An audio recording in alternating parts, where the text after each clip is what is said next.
ายดีท่านผู้ชมและหมู่เพื่อนที่กำลังติดตามรายการ1วันอาสากล้าเฮ็ดดีเป็นรายการที่จะมาท้าให้ทุกคนกล้าเฮ็ดดีไปกับพวกเฮามาพบกันเป็นประจำกับคุณนาสุนคำมันในระยะวันๆขันอาสาระยะวันๆขันอาสานี้พวกเฮาก็จะนำมารูปภาพบรรยากาศที่ทีมงานของพวกเฮาพร้อมโดยกลุ่มอาสาสมัครจากทาง Facebook ที่ได้สมัครกันเข้ามา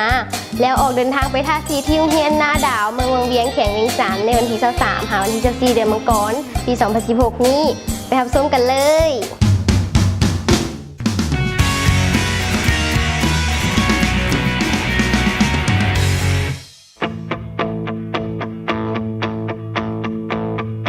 There's a fire starting in my heart, reaching our favorite pitch and it's bringing me out the dark. Finally I can see you crystal clear. Go ahead and sell me out and I'll lay your ship bare. See how I leave with every piece of you. Don't underestimate the things that I will do. 'Cause there's a fire starting in my heart, reaching our favorite pitch and it's bringing me out the dark. The scars of your love remind me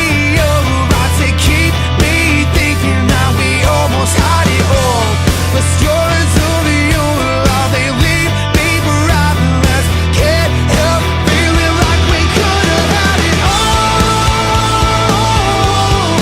Open in the deep, you have my heart inside of your hands, and you played it to the beat. โครงการจะตั้งบ้านพร้อมด้วยครัวจักและน้องนักเรียนหมดกระเพาะขโมงขอบใจนำศูนย์การศึกษาที่ว่าสละเวลาเป็นแรงงานเป็นเงินเป็นคำหรือว่าเป็นวัตถุสิ่งของอยากคิดจิตใจทั้งหมดมาอุปถัมภ์โรงเรียนแห่งนี้บ่มีสิ่งใดก็มีแต่ว่าที่ปกปักรักษา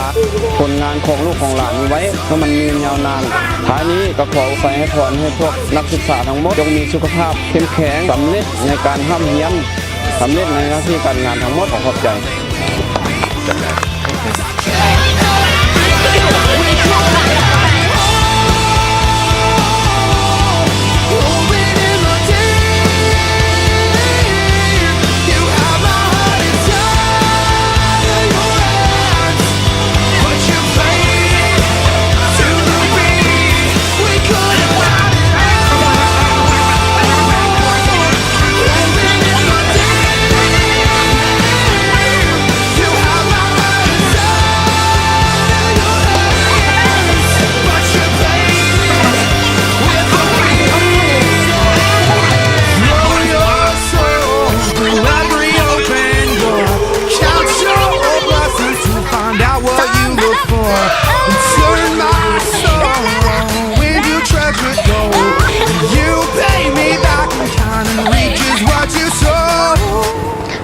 ตอนนี้เวลาของพวกเราก็จบลงไปแล้วและก็ขอขอบใจผู้ใหญ่ใจดีที่สนับสนุนศูนย์การศึกษาและวัฒนธรรมเด็กของพวกเรา